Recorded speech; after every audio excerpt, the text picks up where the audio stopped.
I'm Chase. And I'm Timothy. And this is Customer Service.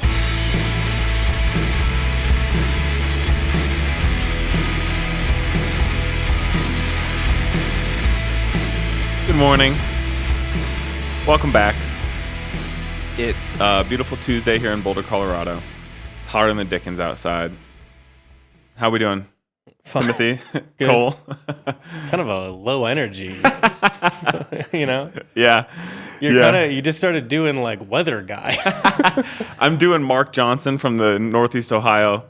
I'm not sure what channel it would have been, but he was the weatherman. I've talked about it on the pod before. My mom taught his niece, so he came to visit.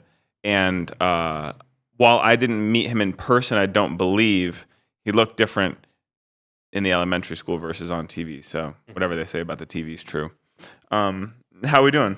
I remember when the weather guy came to the school one time. Yeah?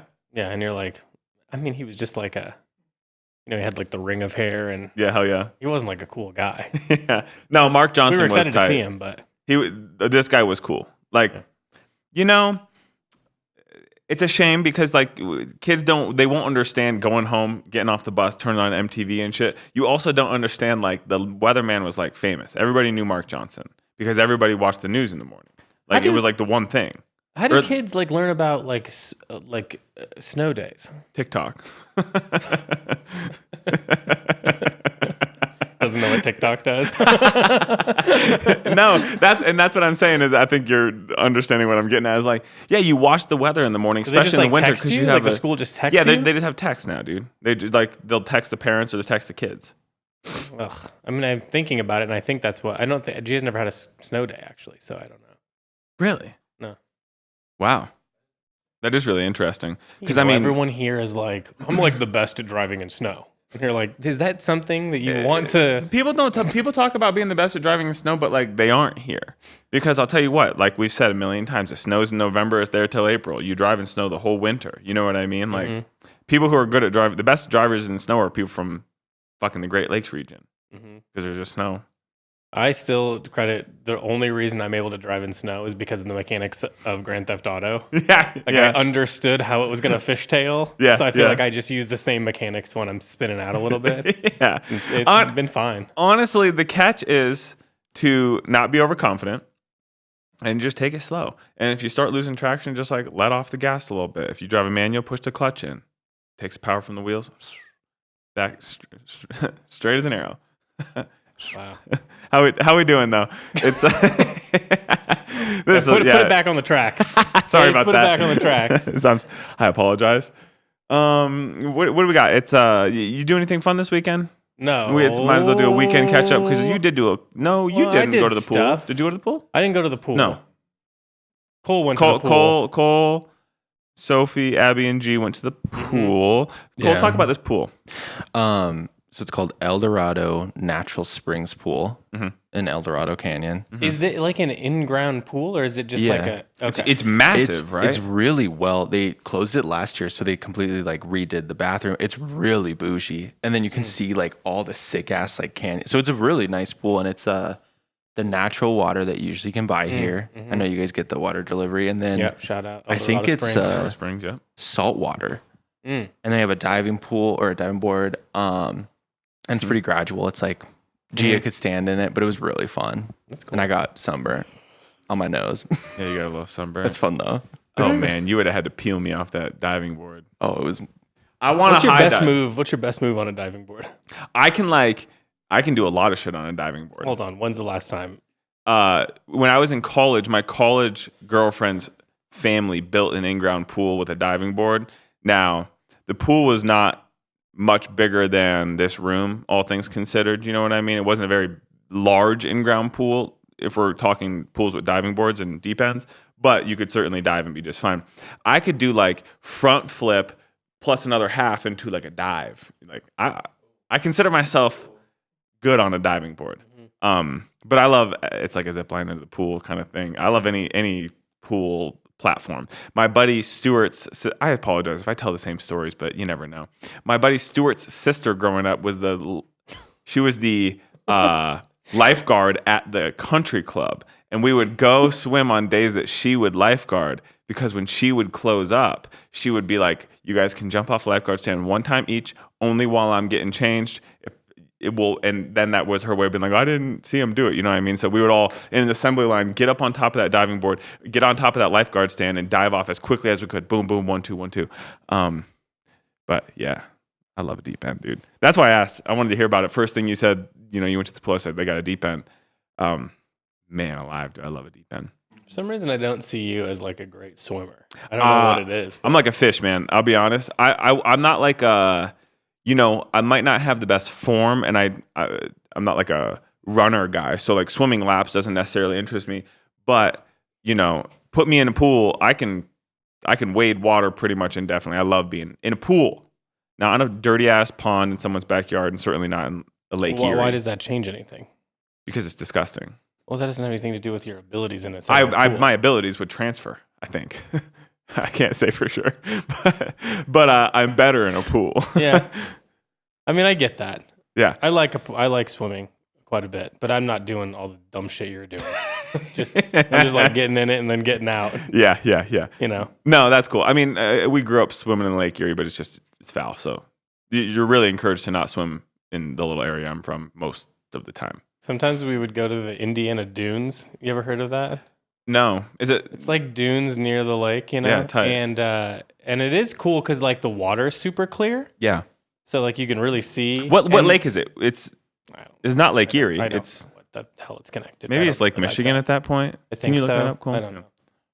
This isn't that important, but anyway, I will say it's like the most dystopian place you've ever been because you like get to it. There's nothing else around, but you can see like, I don't know if it's a nuclear power plant, but it's definitely a power plant with like those big stacks, smokestacks, like kind of like in the near distance. Yeah. So you're just like swimming out there looking at that going, this water is probably. It makes me wonder because there's no way that you and I are from relatively close to each other in the scheme of the United States, but there's a lot of distance still between that. Sure. Because growing up on Lake Erie, there's the Perry Power Plant, and I could see those stacks my whole life. I think they put them near. Yeah. Oh, cool. Yeah. Cool. It looks like it's like it's nuclear. Yeah, that makes sense. Yeah. It looks like Springfield from like The Simpsons. Oh yeah, like anywhere USA. Swimming in the Simpsons town. They would always say because it is like a thing. Like you can see the nuclear power plant from anywhere you stand, like in my little hometown, because the way that the lake curves puts it out on display for you. And they would always say, and I remember they'd be like, "Oh yeah, hope that never blows up because the wind goes east. It's coming west to east, and we'll all be dead before you even know it." So my whole childhood, I had like low grade anxiety, like, well, fucking hope they're doing their job up at the Perry Power Plant and don't blow us all up, but. It was cool. Who knows? It was leaching into that water. This one kid, Matt, always said that there was sharks in there. Yeah, and, it was funny because you were like, shut the hell up, Matt. But then, like, every couple of seconds you're looking down. Wait, something touched me. Did we confirm it's Lake Michigan? If that touches Indiana? Anyway, while he looks that up, this is great. And speaking of, we wanted to talk summer talk. There was always lore around Lake Erie in particular. And there was a couple different things we'd do. Me and my buddies would get like a little blow up raft and kind of go not on the lake side, but there was like the break wall. And then there was water that was like, on the other side of the break wall. So it wasn't necessarily like open water, but it was the lake. And we'd blow up the raft and just go in the little river and just paddle around and look around. And there was this area called the Arches, I think, and kids would jump off into the water, but they would say, you got to be careful because there's fish with 4 eyes down there and two-headed fish because of all the industry and chemicals and shit in there. So while I've never seen them, that was always the lore. You know what I mean? But I mean, it's a little wild, obviously. Well, like I said, and you can look on a map where I'm from. There's lining the lake is power plants, like power plants or industry, like straight up big ass factories and shit. So it was very often that like either chemicals were high or bacteria and shit, waterborne illnesses and whatnot. So shout out the Great Lakes. It is tight, all things considered. How did we get here? What were we talking about before? Weekends? Swimming. Oh, okay. Swimming, not swimming in the lake. Yeah. I don't know. I feel like I there was something I did on Cooper and Andy came over. That was it. I was like, what did I do all day? One of the days I had something. Saturday? Yeah. Nice. Well, I just ate some food. Just kick it. Make some food. Yeah, hell yeah. Yep. Didn't do anything else besides that. Been playing. I'm embarrassed to say, but I've been playing big old Huskies. Booskers. I've been playing. Do you think that one on the right's fully grown? No, or he's just didn't look mixed like he was getting with bigger. another It's not like he's tinier dog. He didn't have big paws though. He didn't. No. He's mixed with a tinier dog. I think that's full grown. He's just a different breed of husky because that one was a big boy. He was full body. Yeah, yeah. Huskies have quite a bit of different range when it comes to their looks. They certainly do. I was trying to cue myself up to make another reference to that movie, Snow Dogs, the Cuba Gooding Jr. Disney flick. Yep. Good movie. You liked that movie? Loved it. Yeah. What was the one with Paul Walker with dogs too? I feel like there was a rival movie with Paul Walker with dogs. Oh, for real? Maybe Snow Dogs. I only know Snow Dogs is the only one that I know anything about that. America will get in these grooves of like, what's sick? Snow Dogs. And then like make 6 movies that are Snow Dog related. Yeah, that is tight. It's called 8 Below. 8 Below. 8 Below. Look at that. Came out in 2006. I'll be honest, I didn't know Paul Walker was an actual actor. I thought they found him for Fast and Furious in a garage somewhere, and they were like, "You're perfect for this. You're gonna be our star for the franchise." I didn't know he was a real actor. He does seem like because he's not a good actor. God bless him, R.I.P. But like he's he's not a great actor. he wasn't. He just had like a vibe. He seems like a guy. They like met him in a PacSun. They're like, this guy's like exactly well, he really was guy. car guy. That's why like he really was car. In fact, he died driving fast in a Porsche. But that's why I assumed. I was like, oh, they must have just found him at like one of those car shows, where they wear their hats backwards in front of a AutoZone at night, Yes. There was I've been to many of those. A group of guys with like crotch rockets, Yeah. that would all park outside the Taco Bell that was by my parents' house. Yeah. But like 50 of them. Yeah. And this was like a gang. Yeah. Would they do flybys? Can you imagine having? Yeah, because there's a big road right next to it, So they would like race up. Yeah, of course. Can you imagine working at that Taco Bell though? Like every Friday night, it's like, oh Jesus Christ. Yeah. Here we go. Son of a bitch. It's gonna be 50 guys getting small Baja Blasts. Yeah. So we can't kick them out. This is nuts. I paid for this spot. Yeah. They can all use the bathroom now. Yeah. Just a nightmare. God. What was I gonna say though? Embarrassingly, we've needed to mix up the exercise. Because here's what I got. I either go to gym or a long walk or a night walk. That's slowed down version because we got all 3 of us. So sure. So these are the types of exercises that are happening. Yeah. And then stretching. So these are boring exercises. Sure. So Abby suggested we try pickleball because there's a bunch of courts by the house. Yeah, dude. You know what I mean? And I played tennis kind of when I was a kid, you know what I mean? But like goofing around. Yeah. You know what I mean? So to tell you that I know how to do it is a lie. Yeah, I'm with you. Also, to get like rackets and shit, it was just like this is expensive. A big investment to find out we suck at it. I've been recently wanting to get back into tennis and shit, but I don't have any rackets or anything. And it's like, you're in the hole for $150 easy. Yeah. Because I want a nice one. Yeah.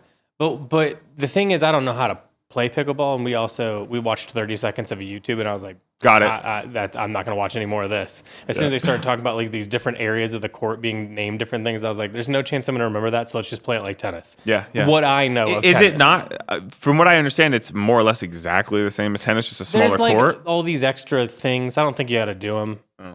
Here's the thing: we're just going to exercise, so it's like we're just volleying. You know what I mean? Yeah. And you're supposed to go really light, like it's discouraged to like spike it and shit. But like I said, we're playing full tennis. What do you mean it's discouraged? At the you're court? You're supposed to like play light. Like you're not really supposed to like hit down and shit. Like I don't know. Even in competition? If this wasn't in the first, they play it like ping pong.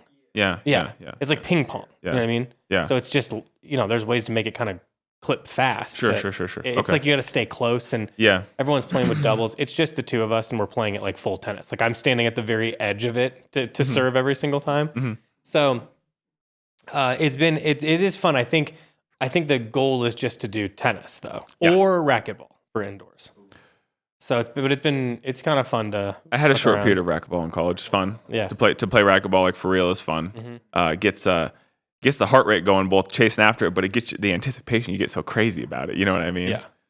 Well, Abby's like a wild player, man. So and all I'm trying to do at this point is really just try to keep it going. Yeah. So I am running around that court. My like quads and thighs are burnt right now. Yeah. From this. It's just me it's just getting worked. Yeah. Trying to keep it in. And I hit the ones that even go out of bounds and everything. So we're just trying to keep it rolling. Yeah.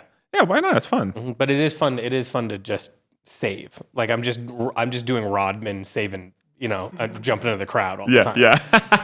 So that's okay. Sick. Mm-hmm. I'm glad you're having fun with that. It's fine. Yeah. Yeah. Like I said, we needed some way to be like, let's do something different than the normal. Yeah, no, it's nice to mix it up.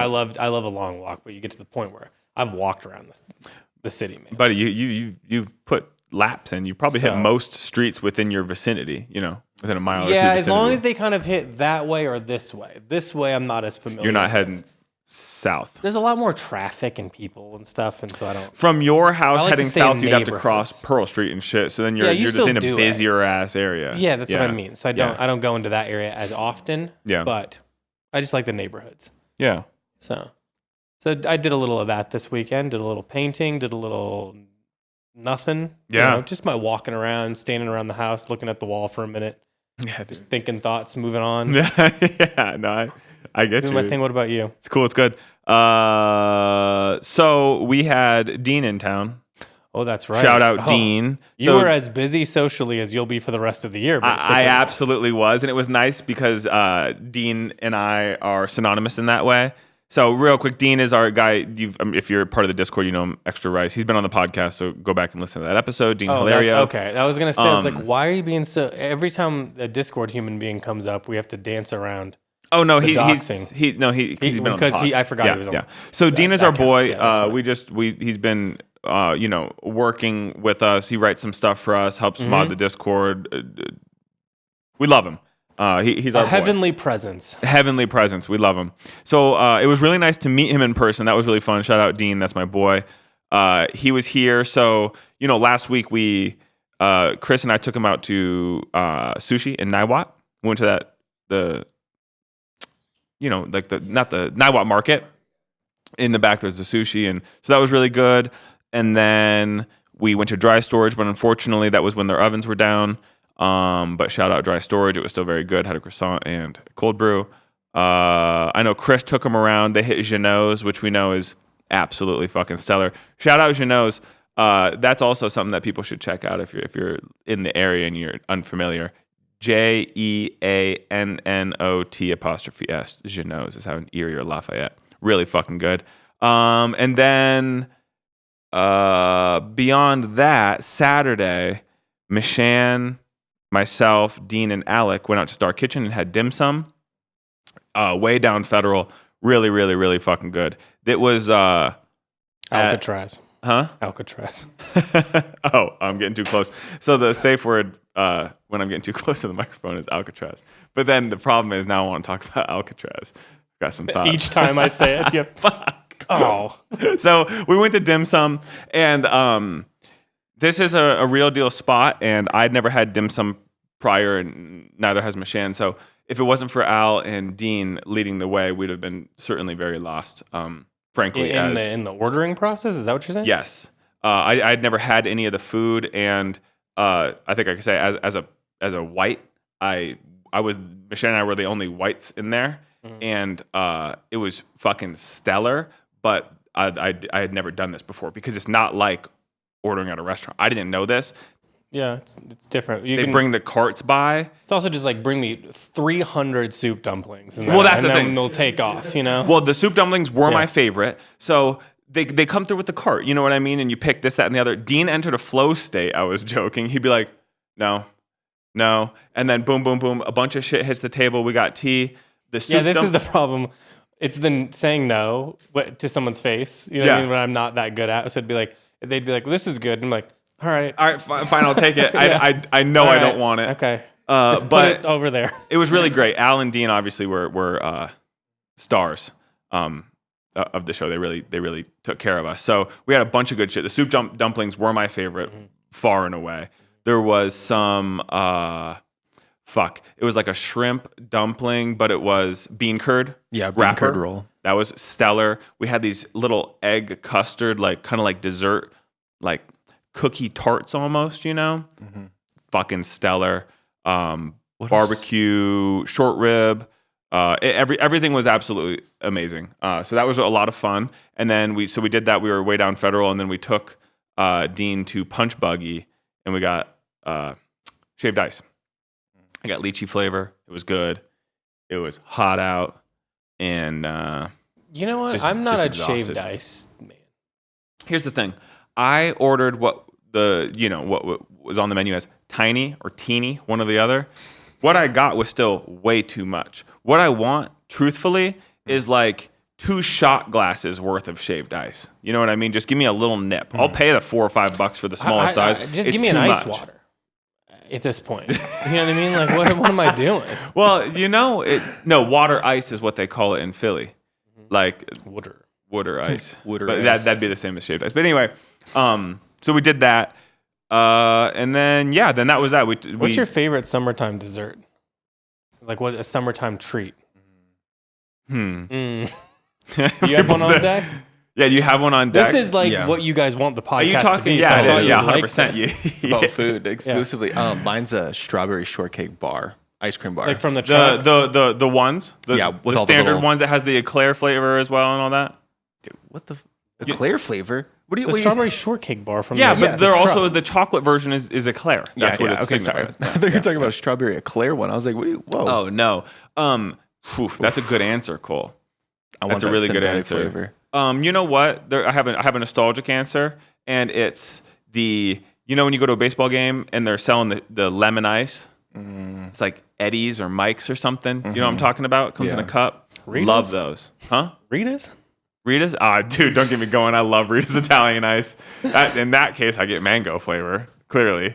But that would be my nostalgic answer. Or I love the strawberry shortcake.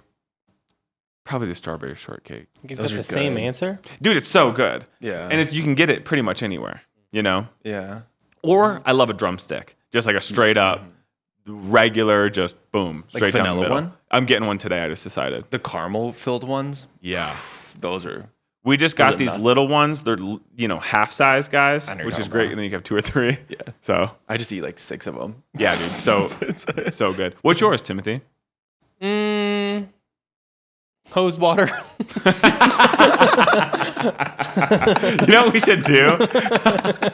We should make some like hose water desserts, where we honestly like the flavor of hose water, like that metallic flavor, it is kind of good and nostalgic. I bet you work that into like gin and tonic made with like a gin and hose water. I'm dead fucking serious. Probably we need to do that when we have Gia's birthday party. I'll bring a carafe of hose water. We'll make some mixies. Yeah. That'll be good, dude. It's got a distinct mineral flavor. The thing is I know it's not good for you. I'm not. I was gonna make a joke. I don't know. I think it's all the same. It can't be good. Chris just came running by. It can't be good for you because it's going through rubber. It's going through forever chemicals. Keep in mind that rubber hose of yours is baking in the sun for tens of dozens of hours throughout the summer, and you have the hose over year. So you're certainly consuming the toxins and things that you are scared of versus what you aren't scared of will never agree with me. You got it wrong, pal, because you think that I wouldn't drink from a hose right now. I would. I'm not arguing that it's good for you, but what I am arguing for is it tastes good and would be good to have a gin and tonic with, or something like tropical. It might lend towards a tropical flavor. So, Cole, if you think you can come up with some, island flavors, we can make some good. What pairs well with the taste of licked rock? Yeah, of penny water. Of pennies, Yeah. So, I legitimately will be bringing a carafe of hose water, though, and I think we should try it. So, I'm trying to think of what my real answer would be. Because like you, I could see you like you could say like a pistachio ice cream, right? Are you like a pistachio I like that, but that's not like a guy? summertime treat. That's like my favorite sweet treat is the piece of carrot cake from Whole Foods. Yeah, you know what I'm talking about? It's fucking ripped so hard. Oh, dude, yeah. I mean, for the record, the carrot cake's good, but I love the chocolate, double fudge, quadruple chocolate situation. You know, if the paparazzi ever wanted to get a hold of me, they just figure out where my apartment was, which is not hard to find if you listen to the couple episodes of this podcast. And then you go up one street and look down at me around 9:30 p.m. eating carrot cake over the sink. Yeah, while watching like a YouTube short. It's sick. That's my favorite summer activity. Yeah. I don't know, like summertime. You guys all both went from like ice cream cart thing, which is my different. thing was just so we know. I was thinking, what is like accessible at a Circle K, at a ice cream cart, or otherwise? Like, what is? I wasn't gonna pick something obscure. I'm just recently getting into ice cream anyway. So recently, I would say most of my life I was very uninterested in ice cream. It was a so interesting. Could have. See, I feel like could have just left it, and I didn't give a shit about it. But now I'm kind of into ice cream, and I just finished off the pint of the strawberry matcha latte Van Leeuwen's ice cream, which I know is I was turned on to it by Willie. Yeah, because I go, hey Willie, you know, we got this over at Whole Foods. He goes, you dead ass, and I said, yeah, I am dead ass. It's at Whole Foods, and so he explained that it's like hard to find, it's sold out, so that enticed me to get it. And not in Longmont. They're not drinking. They're not eating anything. Oh, they got it in Longmont, baby. Yeah, that's what I'm saying. No one's picking the matcha one in Longmont. Yeah, they're like, no. Where's chocolate? Yeah. Where's Blue Bunny? But I will say, no. Right now, the best sweet treat that money can buy right now for me is the Jenny's powdered jelly donut ice cream. That is the best ice cream. Period. Has texture to it. Tastes exactly like what I just described, a powdered donut. See, I don't need this type of bullshit. I know. With ice cream, where they're putting too much bullshit in it. Well, that's great. You get the texture, like, buddy. It should be one of 2 to 3 flavors. It comes in chocolate, vanilla, and strawberry. Please, a cup. What do you... Ooh, a gun just went by. Yeah, ooh. You guys are like 2 seconds from like... I gotta take the coat every time off. like a dump truck goes by, you guys like stand by the window breathing on it. We're like, we could do that. We could do that better. Oh, wow. Get a full strip tease. Shirt's coming off. Sorry. Chase, you're gonna do short sleeves on the pod? This is the second time. Don't get too turned on, everybody. This is you revealing skin. Maybe the other one was a Patreon pod too. It may not have even been. Yeah. Wonder what. Shoot. What were we just saying? You're talking about In your summertime look of black pants, black Clarks, and a t-shirt.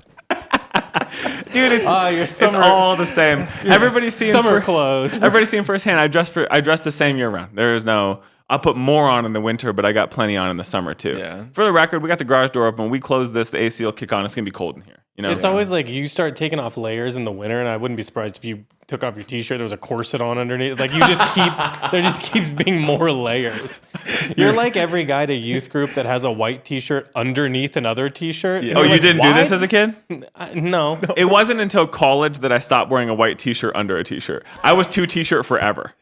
Forever. To be fair, like that, I want to credit my friend as the only funny tweet I've ever seen, other than like, you know, Kanye from a certain period of time was good. But was my brother-in-law making that joke that said, he said like religious dudes love undershirts. And I was like, yeah, that is. They do. That is. They do. Laser focus. I don't know what it was. It just felt like I had to do it. I don't know. It's just like a a rule white t-shirt kind of poking out at every level. 100%. That's what it was. Shirt. Yeah. I'd be wearing trapped under ice shirt and I have white sleeves poking out underneath. And yeah. I'm not going to say I never did it, but I wasn't like on board with it like everybody else was. I'm sure I worked it in a few times. You know what? Looking back, it's an insane thing to do. Yeah. Like think about it, just wearing 2 t-shirts. Just 2 t-shirts. Yeah. But everyone did it. They had like, you know, everyone did it. They're like Abercrombie shirts, even with the t-shirts sticking out, with like the Hanes sticking out. You know, and looking back again, it's just a rule I set. I don't know. I didn't have any rationale. I just did it. It's not like throughout history people were wearing undershirts underneath t-shirts like that or anything either. It's not like this was like an inherited like. The t-shirt was probably the underwear, and then they would wear your like doubloons on top, you know, and your little frilly shirt. Yeah, I thought doubloons were like. I don't know. Jewelry. Probably. Did I ever get to telling the doubloon story? Wait, I don't think you did. We never told it? No. Well, you wrote it down in my office. It was sitting there forever. Balloons. Yeah. Well, I wrote it says everyone knows what I wrote down. Doubloons. Deblume. Yeah. Doubloons. D-Bloom. It's like somebody's name. Yeah. Sick. I didn't. I didn't. No, I don't this? think you did. I don't think you told the doubloons. It doesn't matter. We don't have like a place we're going anywhere right now. Yeah. But basically, so it was around the holidays, and me and my friend, a good friend growing up, were home from college. Mm-hmm. It's been Christmas, I think. We're out and about, just cruising around. We're not doing anything, just to be clear, too. We're not even being bad. Because we've hit college at this point. The bad things that I was doing, I'd gotten predominantly out of my system. Well, and you're going to do it at college. And then, you're not gonna... we're already, So we're back home. We go and hang out at his place for a little bit. We say hi to his mom. Sure. And we're going back to my house, and we get pulled over. We're not doing anything. I'm being very clear. But we get lit up. And the cop's like, he's not getting out of the car. So we're in there for like a while, and we're like 15, 20 minutes, I'd say. And he's not out of the car. You just lights on. Lights on. We're pulled over, and we're like, "What the hell is going on?" He approaches the car with the gun drawn, and we're like, what do you, we're doing everything wrong, by the way. Nothing we're doing, not touching the steering wheel. We got our hands up for some reason. You're rooting around in the glove compartment. Hold on 1 second.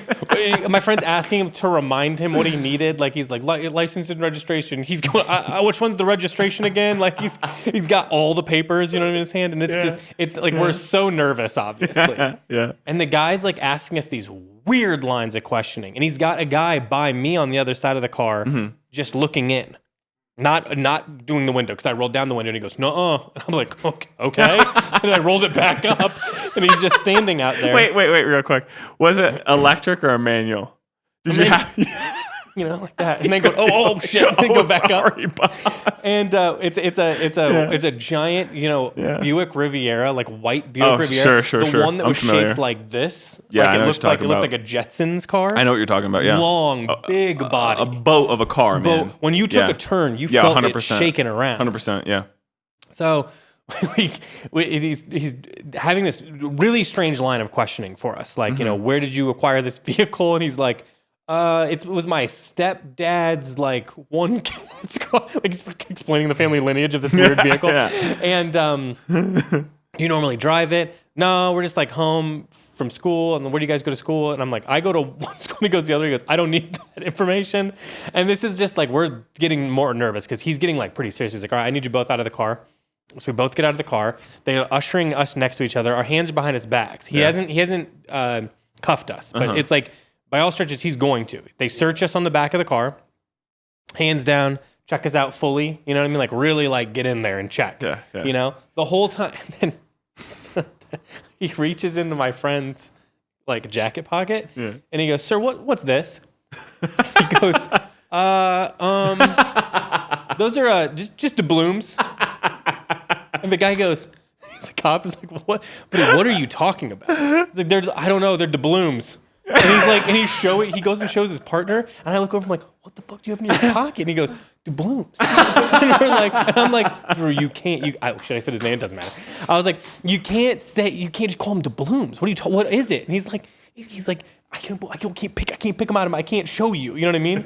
And it's him and the cop and him are looking at them and like laughing. And he's like, it's like the chocolates. The chocolate coins? Chocolate coins. I was like Hanukkah gelt. And I was like, so the cop showing it to the other cop, laughing at us now. And he's like, "What are you guys doing?" And we're like, "Just going to my friend's. I don't know. We're just driving around." And he goes, "Somebody called in this vehicle for like this like ongoing investigation on this homicide. They thought that we were the guys." And just imagining us, you know what I mean? Like, he's in like a Fall Out Boy t-shirt. You know what I mean? Because that was kind of his energy. Yeah. And he's got like a denim jacket on before that was like cool. So we just look like dorks. Just dorks. Oh, man, dude. So the doubloons. I was wondering, I was like, are they chocolate coins? He didn't know what to call them. Like, I guess he and his brothers just called them doubloons. You know what I mean? So he's like, I don't know what to tell him. They're doubloons. And these dudes, they've had your asses pulled over for 15, 20 minutes. They're scared to approach you. Yeah. They think that you're a homicide suspect. Yeah. And meanwhile, they've got chocolate coins. I bet that they had a real hoot with that. Yeah. Yeah. Oh, that's better than expected. It's like two guys in indie bands getting frisked over chocolate. Yeah, wearing tight pants. Those stale ass chocolate things. Yeah. Yeah, dude. Yeah. You know what's funny is every year for Christmas, Abby gives everybody doubloons. Yeah. I've had many chocolate coins from Abby in particular. It's a specific chocolate flavor that can only, that's the other, it's like that's not my even real favorite chocolate. holiday flavor is like Hanukkah Gelt chocolate. You know what I mean? Like that's the best. It just tastes like true, cheap, bad, shouldn't eat this stuff. Oh, God, that's so good, dude. That is so good. So that's that story. I feel like there's other aspects to it. That's all I remember. But it's so funny. Just the cops like laughing at us. Showing his buddy. And then to be like, that's what we have on him. Yeah. But everything we were doing was so weird also. So it's like kind of fair. Yeah. Because it's you guys, and I've heard so many funny stories with you and this fella. So yeah, great. It's just dumb guys. Amazing. Yeah. Amazing. Hey, I think that you should. I would really like you to discuss your mix up with the geese thing yesterday. Yeah, happily. I'm not above it. You know what I mean? I can laugh at myself.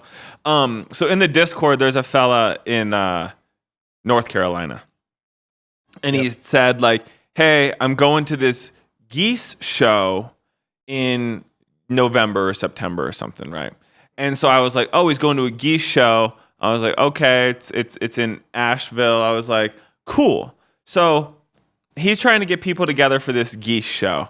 And in my mind, I was like, "Oh, really cool. It actually could be cool," because we joke about me going to the Prepper Fair and shit, right? And Denver has the cattle show. So I think, oh, it's like a cattle show. So they're going to have, heirloom, if you will, geese. They're going to have special breeds of beautiful geese.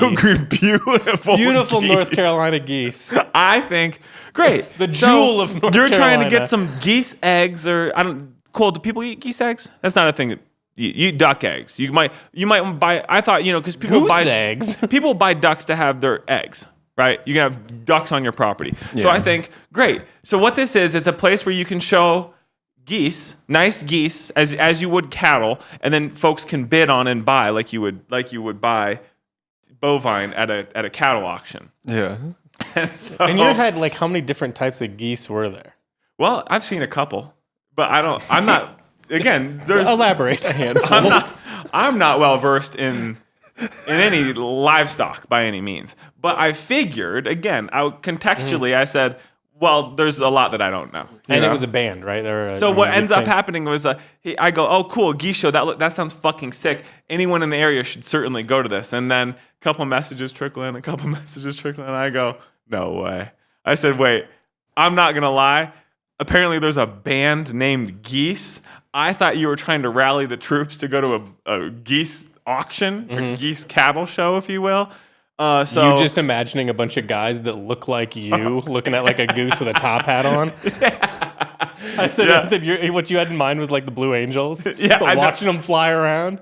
I buy a nice dozen geese. I tip with a chocolate coin. Here you go, sir. You think it's fancy? So anyway, that's one of those things where like I couldn't have cooked up a funnier thing than just me earnestly really thinking it was a geese cattle show. So anyway, I hope if you guys go to that band show concert, I hope you guys have a good time. But man alive, he's not going to be going now though, for a few reasons, but one of them being it's not what he thought it was. It's not what I thought it was. So he's going to hold Damn, out. I had the wrong idea. So hey, the other thing that we've gotten into recently, I think we talked about it on the pod. Did we talk about Omegas on here? No, I think we said we bought them, but we got them. So we bought the Omega. You like that? That's how Amazon works, baby. Shout out Amazon. We got Use our code. You know what? We could probably get an Amazon code because all I would need is $10 a kickback. Oh my a month. God! Can we make a wish list? Not like an OnlyFans situation, but I mean is like it's like our guide. Yeah. You know what I mean? We'll put all of our favorites together on Amazon favorites, and people will buy them for us. No. No, that's the OnlyFans version. They'll buy them for themselves. I'm just saying they could shop our curation. Oh, because I was thinking of it as like a gift registry, we get just like ongoing. An affiliate code. We would we get a couple just Amazon bucks. That'd be tight. Look at that. Oh, you know what? First thing to go, that little bird fountain that you got. That'd be the first thing on there. I said it before, but it was $13 on sale. They are a solar bird fountain that will run for 10,000 hours. I shouldn't have talked about this. Shouldn't have started over again. It's literally like something he bought. Shut him up. He bought it off the Sharper Image. Well, so what else would we have in what else would we have in this? Because what I'm imagining so far is like, so we've got a one water fountain that runs for 10,000 hours. We've got, I'll put my eye drops in there. You got special eye drops. Shoot, I could put some of my vitamins in there. I would have Kikkoman organic soy sauce, the organic bottles. You get that off Amazon specifically? Yeah, because nowhere near us, and I'm not driving all the way out to fucking H Mart to buy it, dude. It's too fucking far. But it's the organic. You want the organic shit? It's white, black with little green lettering. Omega Brains, obviously. Omega Brains. What else do we order from Amazon? It's about it, dude. One thing I was thinking about with yo-yos that I have like this working like thesis on is that as you get older, like I don't know what age you cross that this happens, but if you're really good at something, no matter how weird it is, it's excused. Yeah, as an adult, you know what I mean? Like you've hit an age where even if you were like being good at yo-yos, like that's an insane thing to do. If I saw someone doing it outside doing it really well, I'd be like, sick. Cool, yeah, so awesome. If I saw somebody, regardless of the outfit, but good with those two sticks that you double sticks. Yeah, for the record, I think I could kind of get good at that. You were like a devil stick come to life, so that makes sense. That's like if the devil stick had one wish to be a human. If anyone has a set of devil sticks just collecting dust in your garage, shoot me an email. I'll make you a label. He's gonna I'd like you to send them out here to the moon. Yeah, I think that I could kind of lock in and be good at devil sticks. But nonetheless, if you see somebody toss that shit up 2 stories and catch it and twirl it around, that's cool.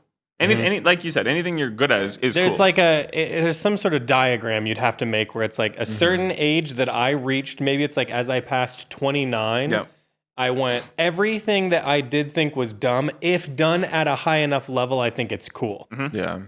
Oh, totally. I agree. This is a completely separate thing, but it kind of makes sense. But I was just thinking about, you ever on YouTube or YouTube Shorts and you see that guy that goes to like festivals and makes the ugliest hats you've ever seen. I know you're talking about. You know what I'm talking about? Yeah, exactly. What do you mean? Like it's like a guy that's dressed like David Blaine that is at like festivals, like like EDM festivals, but some reason he's dressed like it's like Dracula if Dracula hosted Cirque du Soleil. Yeah, cool. And he like makes hats like on the spot, and he like flames them and puts like cards and matches and shit in the side of them. It's like a felt hat. Yeah. It's like they're always top hats, and it's always going on a guy that's wearing like an American flag tank top. There he is. Check him out. My man's cut. Let's be clear about that, though. Wait, what's his Blade hats? Blade hats. It's like some shit. His name would be Blade, though, legally. This is one of those things where you're like, I fucking hate it so much. He's like making hats for the W.I.P frog if he was goth. Not even goth, like into, Cole, you're going to need to put this, Deftones. you're going to need to take a screen cap of this because everyone's going to need to see what we're seeing. Timothy, do you remember? Look at him lighted on fire. Oh, hell yeah. Add the patina. But this is the kind of thing where it's like, this is so close to hitting a point where I'm like, yeah, it's tight. Yeah. Damn, you could do that on the spot, bro? He usually does it on the spot. He fits them up and I don't know why I'm defending him, but No, Timothy, it's like, while I don't like the hat, no, and I can don't appreciate somebody talk to being good at shit, though. No.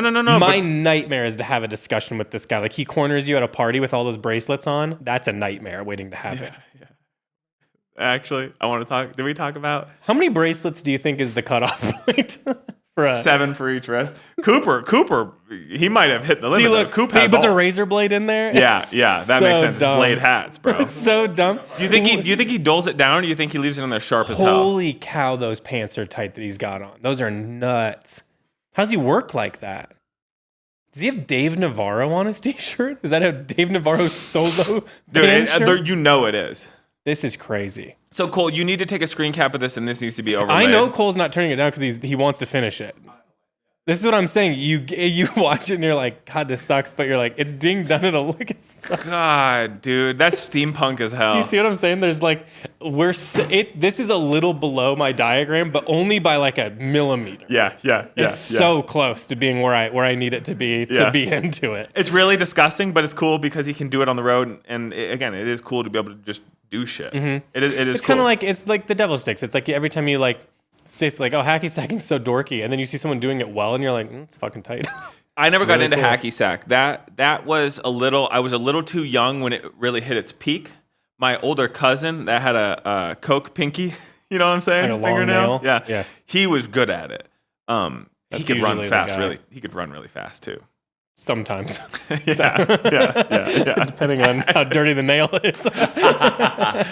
Real quick, the bracelets thing reminded me. I won't dox the fella, but we did cook up that bit about the guy where, like, basically if you said his name 3 times, he would appear like a genie. Oh my God. But he'd land and he'd spin all everywhere and his jewelry would be all crazy. Like, God damn it, hold on. I just finished untangling this. Yeah, I don't know if you gave enough context, and I know we can't give context because for the record, I want to say if he listens to the pod, I don't think he does. I think his vibe is one of a kind, and nobody put shit on the way this guy does. It was just a bit because he's got a lot of jewelry on. More jewelry than anybody I've ever seen ever. So much jewelry. Yeah. And God put respect on that man's name. Talking about doing your own thing. There's nobody we know does shit the way he does it. Truthfully, he's got a way of moving that's like Michael Jackson. You know what I mean? We're like, man, how is like when he walks, dude, what's moving? He's gliding. I mean? Yeah. He's gliding, dude. But we thought a funny bit would be this is a separate. It's just like this type of guy. We'll just copy and paste this guy so we can use one for the bit.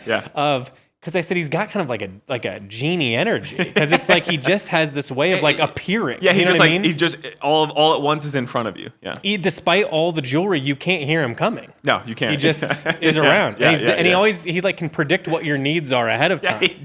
So we said we thought it'd be funny if you made a wish and like he showed up doing what he does. Like he twists lands around. in a puff of smoke and he twirls around.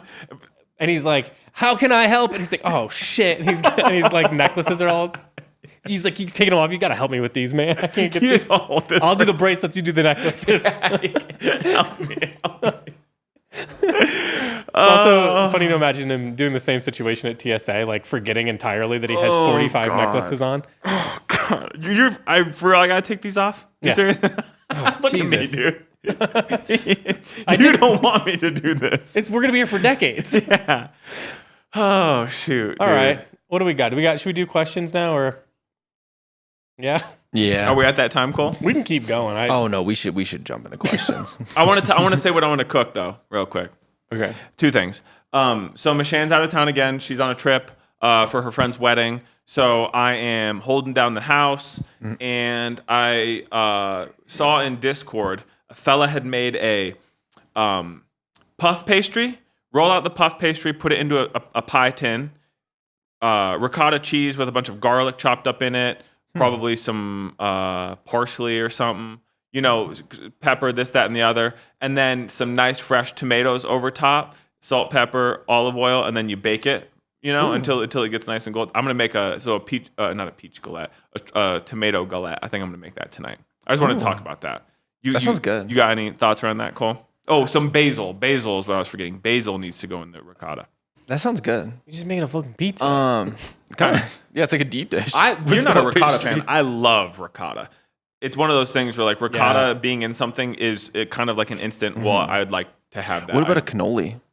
A cannoli, I would kill for. I love a cannoli because I know you can do ricotta or you can do what's the other filling? It's like sweeter. Mascarpone. Mascarpone. Yeah, I was gonna say. I do cannolis just. I don't know that I'm not a pistachio guy in general, you know, so I'm not gonna do like a pistachio cannoli. I like the chocolate ones where the wrapper or whatever dipped in chocolate. Is dipped in chocolate, with just whatever is in it. Is it just mascarpone and sugar and shit? Just it's just literally the shell with the filling, and then you can get like I remember in Boston you could get like dipped in chocolate chips on both sides, or you could do like pistachios or nuts, and then you can do half as chocolate, half as not. I can go deep into the cannoli realm. Bronco's Nut Truck. We have a seasonal cannoli. We got a small, limited amount of them. They're out, as with anything else we do. But wouldn't that be kind of cool? A nice cannoli. I mean, I feel like it's going a little away from our whole thing that there's like the menu is fixed. I do like the simplicity, but it did just strike me that you can't get a cannoli anywhere. Do you think you could do a cannoli donut hole? Yeah, 100%. I think 100%. That's the move. Yeah. Okay. Okay, so the inside would be okay. I'm just spitballing here. The inside would be what would be inside of a cannoli. We just think. It's because my foot falls asleep every 30 minutes. The inside, think the donut hole would be filled with whatever the mascarpone, mixture is. But what you would want to do is you'd want to have the donut hole itself has some sort of crunch. So it's like what about you just do like pistachio icing or something that goes on top? Yeah, I think you do a half dip of the donut hole like you would a cannoli. But the cannoli has to have some sort of texture to the donut hole. You know what I'm saying? It has to have a crunch. So I think you take the waffle or whatever cannoli is. Is it like a pizzelle cookie? You know what I'm talking about? Almost. Yeah, they deep fry like that? it, kind of. It's different than a pizzelle. But Those are fucking good too, for the record. Growing up, my sister, shout out my beautiful mother and my beautiful sister. My sister used to make. Are they paying you? No, I just like to show some love. They love the podcast, and it's just nice to show some love. You know what I mean? They've got like their own. They've got like their own. Like you, it's like you have to intro them a certain way because of like a. Oh, I just love them. I want to show some love. Because their agent will get on you if not. Just shout me out. But my sister used to make pizzelles all the time. I've had many pizzelles. I love that shit. They're good. Kind of something that's lost with the aughts. I mean, these are like all Italian things, and I'm Italian, but none of these interest me. What is there an Italian treat? Because also growing up. I'm talking like early memories. My mom would take me to this deli in town, and we would go for the evening, and I'd have mac and cheese and mashed potatoes and gravy or something. And the lady, this was an Italian place. No. That sounds like a KFC. No. But a biscotti is an Italian treat, no? I'm not fucking around. The addition of Cole, because I formerly had to be in a room alone and be like, what are we doing? What do you mean? Where are you jumping around right now? Well, I'm getting. You just said you went to an Italian restaurant. No. A deli. I don't think it was Italian. But long story short, the lady that worked there knew me. I went there so much, and she in fact recognized me later on in life. Mashed potatoes and macaroni. Macaroni and cheese, yeah. Hell yeah. But they probably had chicken parm and shit. I was a kid. But I don't know if it was an Italian deli, but what I'm getting at is a biscotti an Italian treat? Because she would give me a biscotti for free every time I'd go in there. That was like part of the thing, is I knew I'd go to the deli, and this lady was really nice, she was really sweet, and she would lean across the counter and give me a biscotti. You're going to go, give me the all-carb special. Dude, honestly, I want a biscotti, it's got me hungry for some carbs. Potatoes and macaroni and cheese. Man alive. What a twisted order at this Italian deli. Yeah. Well, it's yes, just a biscotti is deli. Italian, but I don't think that it's a requirement to be Italian to sell a biscotti. Well, the thing is, too, is Italian, Ashtabula fancies itself as an Italian place. Yeah. Like most of the kids I grew up with, whether they were full Italian or not, would say that they were Italian. You know what I mean? Like that was like, there's the Sons of Italy, which is like the club that hosts the bocce tournaments. There's bocce courts everywhere. So fancies itself an Italian place. So I don't know. I just assumed a biscotti. Sick ass German Shepherd. Hell yeah. Oh, he's like murdered out too. He looks like the big one. Is that a German Shepherd or is that a Belgian Malinois? That's a I Shepherd. think that's a German Shepherd because it's got it's got that bushy tail. Yeah. I don't know what. What's your favorite Italian Is treat? panna cotta Italian? Yeah. Panna cotta's great. That's my favorite. Panna cotta. You got to go. I love it. Yeah. Tiramisu.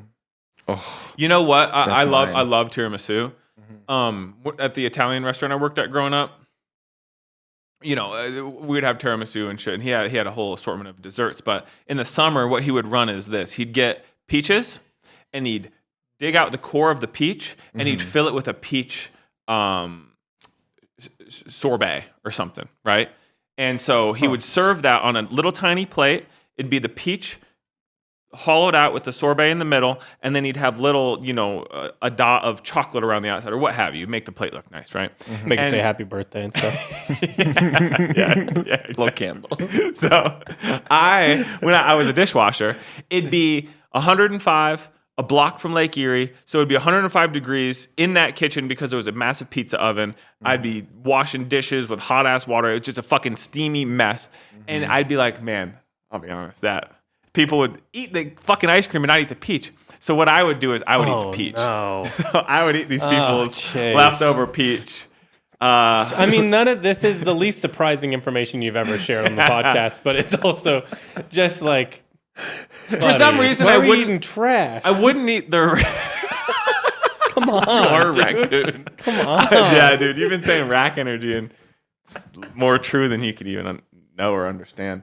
I wouldn't eat somebody's leftover pasta, for instance, but I would eat the peach. I would eat the peach. I guess if they're spooning it Why are you out. laying out pasta like that? I just, it's funny. Pasta. It's just a bit. It's just funny. Man. So yeah, that's about it. And regarding Italian desserts, to wrap that thought up, I would eat people's leftover remnants of their peach sorbet dessert.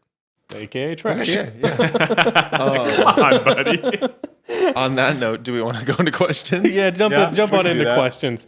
Lay us a couple. Like, just look for the most serious ones we've got on deck and do those now. I want to feel. What is your guys' worst impulse buy for clothing? This is gonna be tough. Neither of us are impulsive in this. I was way. gonna say, it's we're like impulsive in a lot of other ways. I just like eating trash. Yeah. But when it comes to I'm not flippant with money in any regard. I've said it a million times. I only spend money at Whole Foods and Canoe Club, and if I'm buying something here, he can attest to this. I've talked to everybody about it for at least a month, and I've made it everybody else's problem. Yeah. So, What about pre-Canoe Club though? Like when you're working at the outlet or at Red Wing, making shoes. It's tough. I'm legitimately not very I'm just not very I won't just make a random purchase. Yeah, like I won't I want to have an research it answer. The problem is that's the only fun to making purchases to me is the research. So if that gets taken out of it, It's like if you I get don't Then get I've to just got Google the it for thing. 2 weeks, then what's the point? Yeah. So I mean, truly, I will think on it as I'm saying this sentence, but like Timothy said, I really, really don't just spend money. It's literally not something I do. And if I'm going to buy something, it's something I really have tricked myself into thought wanting. about it, yeah. So There's plenty of things where it's been I know exactly how I want this to fit and look on me, and I'm gonna get this thing because this is gonna be. I'll change my whole wardrobe around this thing, and then you Yeah. get it, and you're like, oh fuck, it doesn't fit. I got right. it. Doesn't I know fit what right. it is, and you might attest to this. First time Timothy and I went to Japan, we wanted North Face Purple Label really bad. Sure. Really bad. I've made a couple of purchases of North Face Purple Label of being like, finally, I fucking got it, right? And I now own no of those items any longer. I have now sold them. So Well, maybe that's actually, I'll answer the same way, is that when we got back from Japan, we were really convinced that we're going to be technical. I just guys. thought that, yeah. we got Solomon shoes Yeah, together, yeah, the same 100%. ones. Yeah. We're going to be in a team. Yeah, so I And think I then- just made a blanket decision, but Yeah, and then I got more non-Amica than I've ever had. And then I got North Face Purple Label. I was up to 5 or 6 pieces of random stuff. And I was like, what are we doing? I'm just it didn't feel like me at all. I'd walk past a mirror and be like, what the hell? yeah. He's not yeah. doing anything outdoors in that clothing. Yeah. The clothing I do activities and outdoors in is the same Fear of God shorts I always wear. Yeah. And band tee. Yeah, 100%, and that's how I felt too. It felt really inauthentic. I wanted it because I felt that it was a marker of look, I've been to Japan and I bought this shit, and you can't get it here. You know what I mean? Well, everyone in Japan looks so good in it. I just thought we'd look good in it too, but we don't. Built like a brute. You know what I mean? It just doesn't work for me. When I had those baggy ass black pants, I thought they looked cool on Al, and Al copped them. I wonder if he still has them. But every time I'd be like, wow, this just isn't. Yeah. It doesn't look how I thought they You would, did. yeah. You know, so that would be maybe not impulsive, but kind of. You know, I've just passed on I had 2 pair of pants and a shirt, maybe something else too. Passed on that. So that, just our first Japan trip, we were buying a lot of things that didn't maybe make sense for us. yeah, which is great. I feel like I've now done a full circle back to where I felt interested in clothes early Canoe Club, but the silhouette has just changed to be baggy. That's really about it. Walking into Canoe Club, I would have said the most important thing you can have is a denim jacket. I still very much so feel that way. I've changed from chinos to fatigues, but more or less it's the same thing, just baggier. So on that note, I've made a full circle. But yeah, I think that would be a good earnest answer. Would be anytime that I've made a statement or thought that I was going to make a full change. Yeah. I end up just rubber banding back. Mine revolve around shoes a lot. Yeah. I'll get like a pair of shoes. And then if I like the shoe for like 1 week, then I'm like, I'm going to buy 4 more other colors. Yeah. Yeah. And then I like hard commit in a different direction. And it's like, oh, I didn't need to do that. I'm not that into this anymore. And now I got to get rid of 4 pairs instead of 1. Yeah.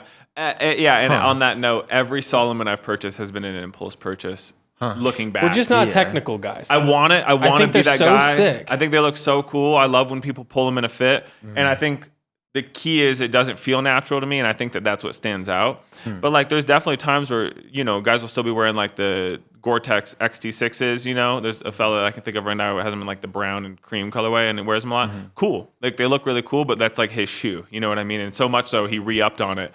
And seeing the side by side of like his old versus new look cool, and it was like, oh, that's clearly your shit. You know what I mean? Yeah. It's just not mine.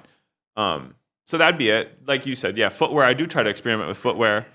I've got some heat in my closet that hasn't been worn in years. I've got my Henderscheme Docs that are painted, like that I wore for every sign gig for like 3 years, and those are beat to shit. I put them on the other day. I was like, not my thing, So I've just like grown out of it, I guess. I have those Henderscheme Tims and shit. So I don't know. Yeah, I am in the hunt though. I'm gonna get more Clarks. It's like what I feel most comfortable in. So he's doing exactly what I'm saying. Yeah.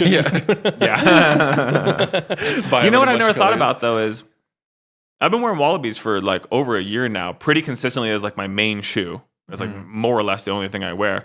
When we're in Japan, I've never looked to see if there's a Clark store or something. Why? I'm sure that didn't even cross my mind. Because there's probably some cool makeups that they only do over there, So I'm gonna look. Yeah, I've seen them at like ABCs before. Yeah, the ABC shoot them around. I don't know. Yeah, but I haven't. If we seen have like any a Japan dedicated listeners, if you know of something, let me know. I'd like to be put on because I love this is my shit. For the record, just to kind of volley for Clarks, they feel the best on my feet. Like if I wear Vans and shit for a day, I go home and obviously I have bummy ass ankles and my shit's a little fucked up, but that they really work with my body and agree with me anatomically. So. Shout out Clarks. I'll share my because I have one that I'm very similar to you guys. Love research. That's like the best part of purchasing. Well, dude, you're a gear guy through and through. I said something the other day. I go, "You got this?" And you go, "Yeah, I got that." It was like some random obscure tool or something, but you had it. Yeah, I love it. Anyway, but yeah, similar because I hate that idea. I was in New York City, was in Soho, went to the Golf Wang store. They did not have a try-on room or a return policy. Bought myself a pair of jorts. Never have worn. I'm always like Timbo. I have to have it. Like a 5-inch inseam is way too long for me. Thought I saw like the model wearing it and I was like, that looks so cool. Yeah. Bought them.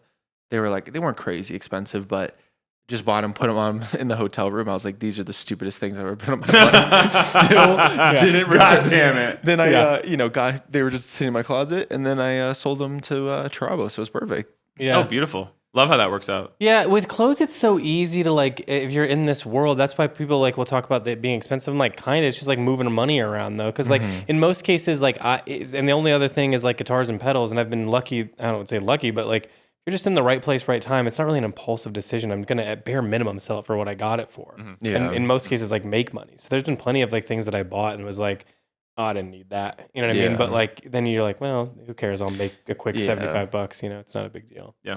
I got to get better at selling that stuff. Yeah.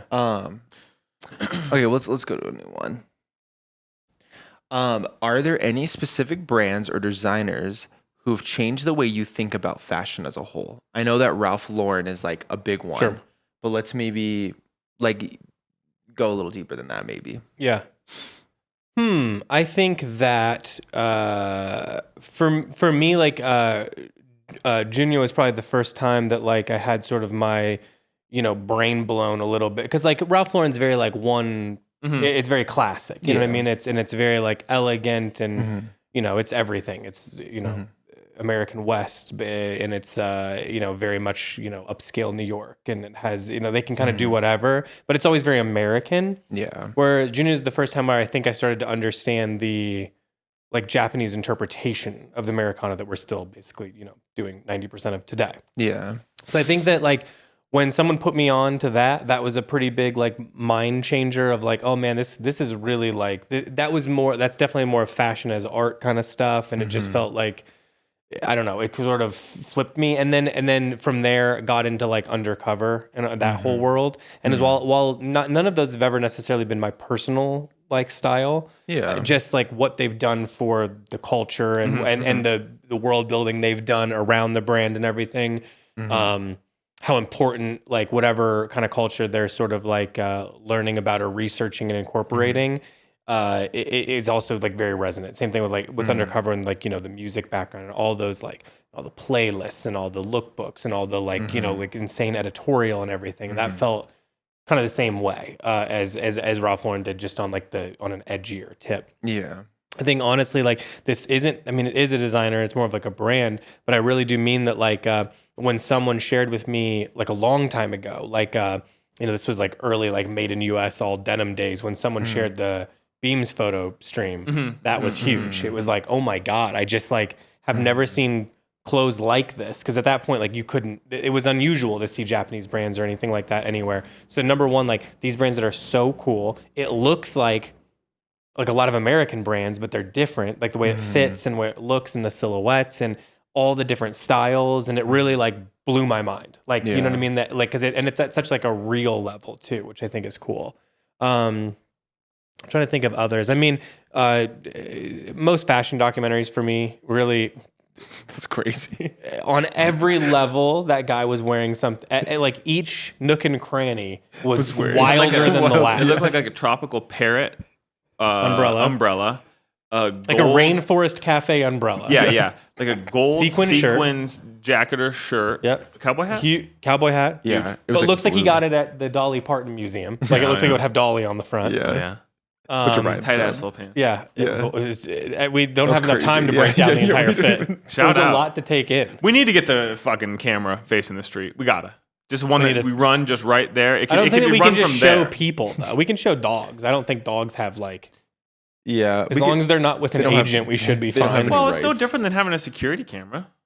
But we're publicly... We'd have to like maybe blur out faces. We'll figure it out. We have to get the dogs to sign release forms. Yeah. Well, where does... Excuse me. Willie's out there flagging people down. We're going to put you on the bot. Like, so the Dries, I didn't know a ton. I mean, I knew the clothes and I, you know, but I didn't know the designer that well.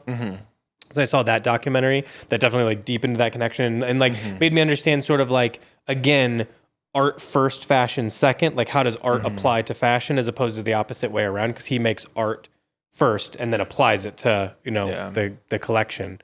So that was a big one for me.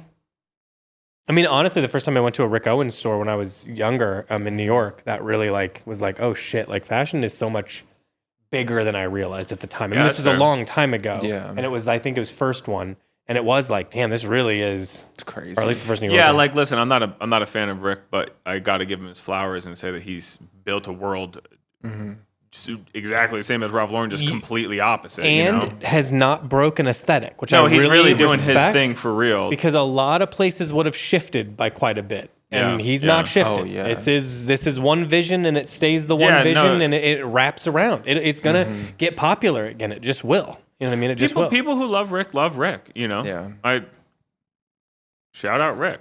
I don't like it, but I think it's cool. I think it's cool if you can rock it. Yeah, it doesn't connect with me because I think that the problem is so much if it's drawn through obvious influences of different things than I'm like. It feels like it's touching punk and stuff, but it's not. It's distinctly not punk. I think it's punk in energy, but maybe not punk in like. But that's not punk. what they're pulling. They're pulling from like, you know, brutalist like Germany and shit. You know what I mean? It's like it's a different. The aesthetic isn't what we know as punk. It just looks like that world a little bit. It's like more counterculture than it is punk. Yeah, it's more like Euro club shit. Kid gothy type shit, which I think is super cool, but it's just I don't have any. So I think that it's weird because it reads as like close to us culturally, but it's not. No, you know what I mean? Or it's off, but that's not really what it is. Yeah. And for that, I don't need. It doesn't offend me. It just isn't like clothes that I think would look good on me. So it's like just not for me. You know? No, you gotta have a very specific build. No, I don't necessarily think a lot of Dries would look nice on me either. You know what I mean? It's just a different thing. It's you know, it's just a different thing. Yeah. Yeah, certainly not old Dries. You put me in some Rick, dude. You put me in a fucking mesh tank top and diaper shorts down to my chin. Can I tell you something? I think that you maybe wouldn't like the way you looked, but you'd like the way you feel. Yeah. Oh, those are big and long t-shirts. Those are big pants. I would like the way I felt in Rick. Shoes. Yeah. I think you'd be very happy with the way you felt in Rick Owens. I don't know about the look, but I don't think you're that far off. From Rick? You're kind of long and pale. Yeah, I'm fair. It is sort of like you've got to do something different with your hair. I think that wouldn't mesh with the rest. Well, I don't know. You could kind of think if you just fluffed it a little bit more, maybe you could get there. You know what? I want to say, because I don't do products and shit. You know what? A product that I've really been loving is by that brand. You don't do products and shit. What's that mean? What's your skincare and shit, etc. Oh, okay. Product. Okay. Yeah. Product. Timothy. But Shane got me this stuff from... Drop the S, product. Is what okay. Shane got me this stuff from Biore. Is that how you say it? Yeah. Biore. I spelled things 3 times this podcast. Biore. Oh. It's like yellow. It's like a pale yellow. It's like a leave-in conditioner or something. A styling cream or something. It's really... I know what he's talking about. Yeah. I keep thinking of Biore. No, not Biore. Biore. No. He's talking about like something he puts on his face. I'm guessing. No, in my hair. It's like a leave-in conditioner. Like a little styling cream. Really nice. Really nice. Anyway, speaking of hair. It's Biore. Don't look at it. Biore. Maybe with an accent over the E. Oh. Yeah. It's French. Yeah. Biore. I think it's Biore. Oh, that's a musician. No, Biore. You like that? Yeah. Dior. I like the idea of you making a Bjork reference, not knowing who Bjork is. I know it by the name. That's as far as I know it. There was drama or controversy. They got killed? Bjork? Or they killed someone? No. Bjork? Were they stalked? Maybe. Probably. There's something around them. If They were Bjork stalked was or stalking someone else, that seems more likely. Yeah. But I do think you're right. I can't remember. They were involved in a controversy where somebody was stalking or murdered or something like that. She was known for like hitting the paparazzi and stuff. Yeah, that's cool. Tight. Yeah. You know what we should do is we should legalize celebrities swinging on the paparazzi. That would really spice it up. Yeah, there should just be like a given personal space zone that if you interrupt it, you get a little hands. You get fucking clapped. Yeah. I think it'd be well. He can hit. He can hit. Yeah. If you step too fast into Brad Pitt's space and he knocks you out cold, boom. So be it. He can hit. Yeah. He's got F1 body right now too. He does. He'll got a thick neck. Yeah, he'll duff you. It's not a problem for Brad. Dude, I would love to see Brad Pitt just fucking break a paparazzi's nose with his forehead. That's so sick. Anyway, shoot, Bjork. What are some designers that change your? I was thinking, I don't want to just be like, oh, there's nothing I'm interested in because that's just not true. But I'm not as well versed as Timothy. I probably should take in some of that information. I'm just not well as versed. But the thing is, you would be. You just haven't done the work. It's getting over the hill. There's so much to take in, and it's like I told you, just watch one of the documentaries. Dior and Me. That's the one that you've kind of put. I think that's probably like the best fashion documentary out there. I'm sure there's ones I'm missing, but I really like that one as far as like telling a really complete story about what fashion can be at a lot of different levels. I think that's interesting. I think the Alexander McQueen one's also pretty interesting, regardless of what you think about his work. I think his life and his dedication to the work is really interesting. I think you'd really care about the Dries documentary. Just because of the type of person that he was, because I think it's kind of close to you. I'm interested in Martin Margiela because he doesn't like to be photographed, and I think he's like a mysterious guy. That is cool to me because I don't necessarily... Growing up, I never felt any interest in high fashion or in things that have a runway or have a show. Why? Because it felt too far away from you? Exactly. It felt unattainable. It felt like something I couldn't consume or that I couldn't participate in any regard. This is a real problem I have with fashion in general, to be honest with you, because I think that line of thinking is like the entire issue. Because like no one thinks and feels that way about art. Like I don't tell you something about Picasso and you I'll never own a painting, so I'll never. Then disgusting, I hate it. No, you don't need to do that. Like it's not, I'm saying with Rick Owens, I'm not going to wear any of that stuff. It's not for me personally. It wouldn't look good on me. He didn't design it with me in mind. You know what I mean? And that's great. But it's still beautiful and it still exists in this space that's interesting and expressive. And you know what I mean? I think if I were to have the context in some of these designers' minds that I like the story. I really do. I think that would give me the context. So I think that the documentaries would that's prod why I me believe along. it's so important, because the lineage of designers, if you start to understand it, and there's not even that many sum total, if you're really trying to like get to the root of it. Yeah. You know what I mean? If you do, you go down a couple different avenues, you've got the baseline for those stories, and those stories are really important. Number one, because they humanize the work, which I think is really important because it's human at the end of the day.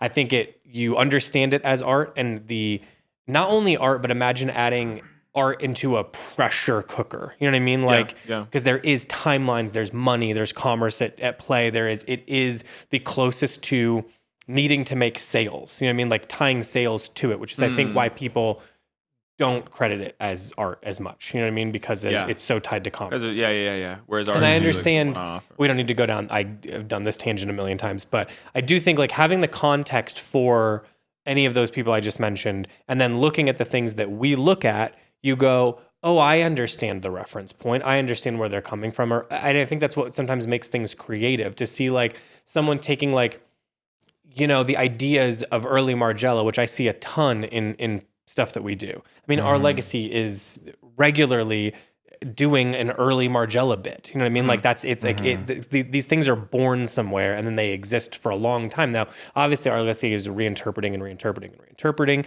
And that's the point. But it all starts somewhere, and it's nice to go, oh, I get where that reference point is or whatever. It's just like listening to you take whatever music you're interested in the most, or you feel the most versed in, and you're like, I appreciate this more because, it sounds like this mixed with this, or, all those things really help put perspective on what it is. Yeah. And I understand where you're coming from, but I also think that like, I'd say like many, like this is where at some point Daiki Suzuki should have a documentary about him, because I think what he did for menswear and current men's fashion is on par with big designers, much, much bigger designers as far as influence. And he just did it at the middle. You know what I mean? I think we've probably talked about this before, but taking fashion at that level, at the like let's say the 200 to 600 range, you know what I mean? And said this can still push boundaries, do something different, have a distinct point of view that is going to challenge people, but also push them into the next thing. Like I think the work he did with engineered garments specifically, but outside of that as well, but with engineered garments is a big reason why we're seeing still the Japanese influence. I'm not saying that he's responsible for all of it, but I think he was a lot of people's introduction, and obviously incredibly important to like your knowledge. So yes, I don't think you're going to be able to reference specific things from, it doesn't matter, Bill Blass collections, but I think that you are going to be able to look and say, oh, this definitely feels inspired by that work, because and I think sometimes it's easier to consume contemporary things, like for example, or things that you can actually consume. It's why I don't like suggesting old movies first to people. You know what I mean? Like get in closer to now, because you're going to be able to understand it more. It's not going to feel so far away from you. Then you bring them in further and further and go deeper and deeper. So Well, I was going to say Daiki just because of obviously the relationship we have here at Canoe Club, but there was something where he was interviewed and he was just saying how he's like, I just have a lot of green pants. They all serve a different purpose in my mind. I like them and it makes me happy. And like that was really validating to me. And I was like, because I am kind of neurotic with like, well, I got too much shit. You know what I mean? But then there's some things like fatigues, pants in general, that I'm kind of like, fuck it, dude. Just run it up. But as long as I stay relatively the same shape, I'll wear these. I anticipate I've been doing it for 4 or 5 years. So I would also argue that I'm not going to say all, but most designers that exist have that mentality that you're talking about. Like most designers have a like key piece that has never left the collection that is something they wear all the time. And like whether it be a black cardigan or a certain pair of jeans or white tee, whatever it is, they all kind of come from the same place, which I always said I always wanted to dress like the designers, not in the designer clothes. 100%. I think that's actually really cool and worth noting. Is like, the designers are dope. I've said before, when I first started working there, I said, so when you go on your buying trips to New York or Paris, like, are the buyers like, they must be wearing the most insane outfits? You're like, no, like a real head is wearing their shit that they're comfortable in, and that's usually like their thing. A lot of times it's a pair of pants and a denim jacket or something. I just think that's the coolest thing, is to just like not overdo it. Find the things that you're comfortable in, and then just like really that's your brand. You know? So. Yeah, I mean, you've seen that you've been buying with me long enough. You do enter a little bit of a state with buying where you kind of do the bit like comedians do. If you see someone that's like, if you ever known someone who does comedy or either for a living or for fun or whatever, there's a lot of like, oh, that's funny. You know what I mean? Like, there's never like laughs. It's just interesting. You just sort of like acknowledge that something was that's funny. smart. Yeah, you know what I mean? And like that's how a lot of times it is with clothes where you're like, oh, cool, that's great. It's great. Oh, we'll kill it with that. It's great. It's so much of that because you're not necessarily thinking about so you much wearing of it. But then sometimes you see things and you're like, fuck, I haven't seen it this way. This is a big. I mean, actually, there's a brand. We could probably say it, but we'll wait a little bit longer. That we're bringing in for spring. That we had gotten talking about not too long ago. What's it start with? A. Yeah. That we're like, oh shit, this fully fits into like the trend that's happening right now with other designers. And like the kind of color palette and the silhouettes and stuff, it totally fits in. Like it really feels more relevant than ever right now. And I just haven't seen it done this way, and it feels so fresh because of that. And then that is where things will get broken up. So again, I think it's helpful to understand early designer work and stuff like that so that you can understand like when someone's also breaking the mold in a pretty interesting way. You know what I mean? Yeah. So I am obviously super pro people. And it's not just documentaries. Obviously, there's books and stuff. But I would say at least consuming this. I mean, YouTube makes it easy too. Sometimes when I'm like painting or, when you put like music or just videos on so they're on in the background. I just do that with like fashion shows and stuff, which I know sounds pretentious, but I just like the vibe. Sometimes I just listen to my own music while it's playing, and then you just like catch it now and then. You're like, oh, that's really, look at that. You know what I mean? Or just to see what they did with the presentation of it and things like that. It's really interesting to see how it's evolved, whether it's minimal or maximal. It's cool to see those trends happen. Plus, you really like see how cyclical everything is. You're like, oh shit, there's that again. Or, oh, this is 2008 versus like, 1988, and this feels like the same thing. Well, we even said yesterday when you and I were having a conversation, like we've seen cycles repeat within Canoe Club's lifespan. You know what I mean? And we're going to see it with Silhouette really soon. Yeah, it's already started, and people don't accept it because it's being done at a high level. Going back towards regular, maybe a little slim, not skinny, but it's not as roomy as it was. Which is so it's cool. Yeah, it's all good. Yeah. I think I'm stuck with the way things are right now for me because I've locked in sensory wise. I don't imagine I'll like how things feel tight on me ever again, but never say never. Ladies and gentlemen, you can listen to this now and in 1 year and there'll be a whole nother attitude. That's just what this is. Yeah, it's just part of it. So I accept it. All right. We got any more how are we looking? I think we should move on to recommendations and then we can close out here. I recommend you eat some tomatoes. We're in tomato season. Get yourself some heirlooms from Whole Foods. Shoot. You know what? Speaking of Margiela, the Margiela that's come in that's for pre-fall so far, really good. One of their better like ready to wear seasons in a while. Yeah. It's really solid stuff. Yeah. The sweaters, and it's very wearable. Those really cool like double knee pants and stuff. Oh yeah, really we have nice some. Stuff. We have some right over there. I can see the box. New stuff too. Yeah. Okay. Cool. So yeah, we've got some Margiela over there, some Crocs, and then we have our Beams Japan shipment, which I have been quarreling with UPS for now 2 weeks.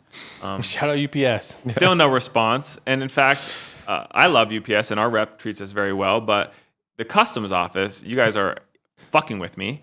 I've been trying to send in emojis as responses. The motherfucker responded with a thumbs up emoji when I asked why has it been sitting in your fucking warehouse for 2 weeks with no correspondence. I like that guy. I put him on blast and CC'd all his coworkers, and he responded with a fucking thumbs up emoji. So funny. I guess that's what you get. But honestly, whatever. He sort of won that battle, buddy. I can't. He did. I'm still pissed about it, but like, what is? You know what I mean? What are you gonna do? Fucking dickhead. So anyway, Beams Japan's here. It is more ceramic stuff like that. What else? What else would we recommend, Timothy? New Alex G record. Oh fuck! The new Alex G record is so good. What do you think about it? It's perfect. I think it's so good, dude. Yeah. There's songs that have stuck with me. Bounce Boy, I think, is my favorite. Yeah, it's so good. I really like I don't know the names of it. I'm not good with this, even if I listen to it 100 times. But the second to last song where he's doing it's like Alex G but jazz. Yeah. So good. There's one where he's changing his voice too in a different way. It's really good. By the way, Timbo, I was going to text you last night. I found a video of him, the live release show. He does all the songs. Plus acoustic. Plus good ones. Plus, oh my God. My man put on a real clinic too, because I was looking at that when you look at like they do all the numbers so you can click through the songs. Yeah. It's like 27 songs. Oh yeah, he did the whole record plus the hits. And I was blown away. I love Alex G, so I went through and scrubbed through and watched all my favorite shit. Dude, 100%. I was talking to Mishan. That's not even what I think is the best band that exists. It's just people love the Beatles. Alex G is more important to 2025 than the Beatles are. Maybe not then, but I don't give a fuck. No, I'm not gonna. I don't care about the Beatles. So I'm not gonna fake like I like it. I don't give a shit about the Beatles. What's Paul McCartney gonna do? Yeah, what are you gonna do, mad at us because we like Alex G more than him? This is I couldn't pick you out in a lineup. I would recognize him. It's like they for let's say 8 to 10 years, maybe even less, made good records, and then for 30 or 40 they made garbage, and then we're supposed to just be like, yeah, they're the best, and you're like, no, they did at one point. What? Because their songs are used in movies? I don't care. Listen, this isn't an area where we should sort of wade too much. I think the Beatles are cool. I like that documentary.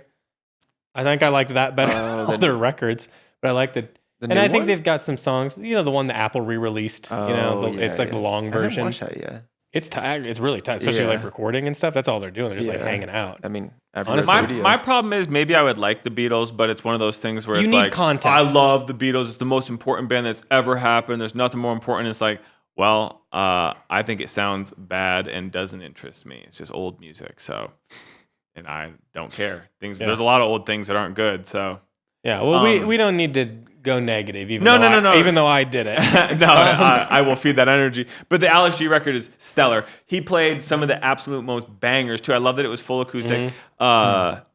Meese cool. or Miss. It had like coffee shop energy. You know what I mean? Like so no good. preamble, just start playing songs. I also love that he ended with the song "Change." I think it was very like cool to end on that song. It's an old ass song, but contextually, it's relevant because if you've been listening to Alex G for a long time, like shit has changed.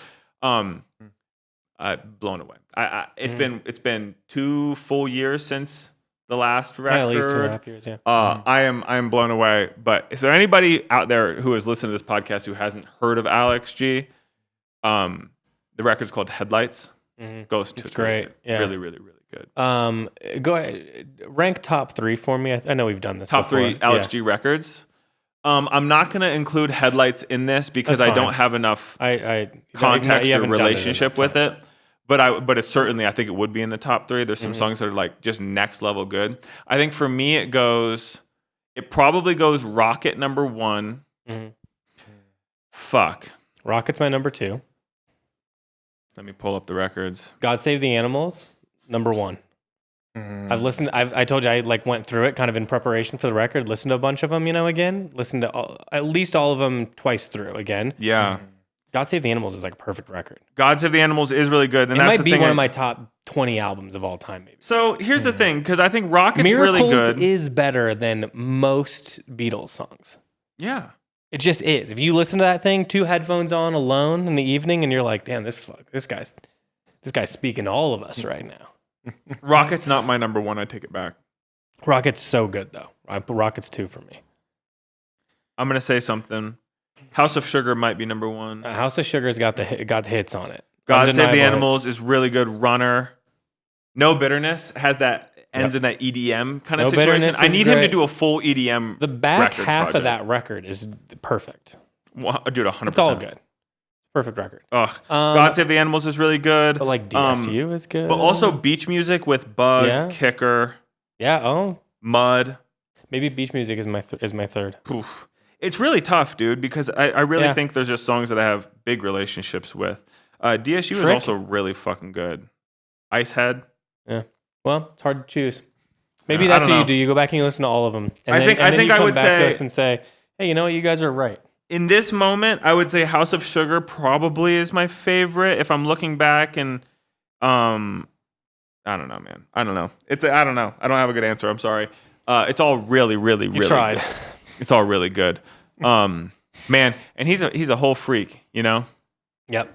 He looks good right now. His hair's graying. He's got that weird beard. Looks good.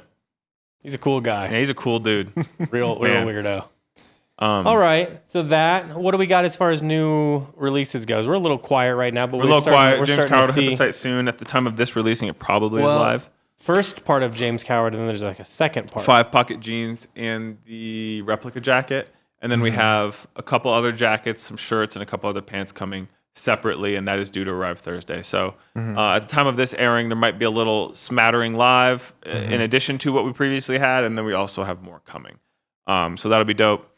Yeah, I mean, that's about it. We are in a slow period. I named what we have out there right now.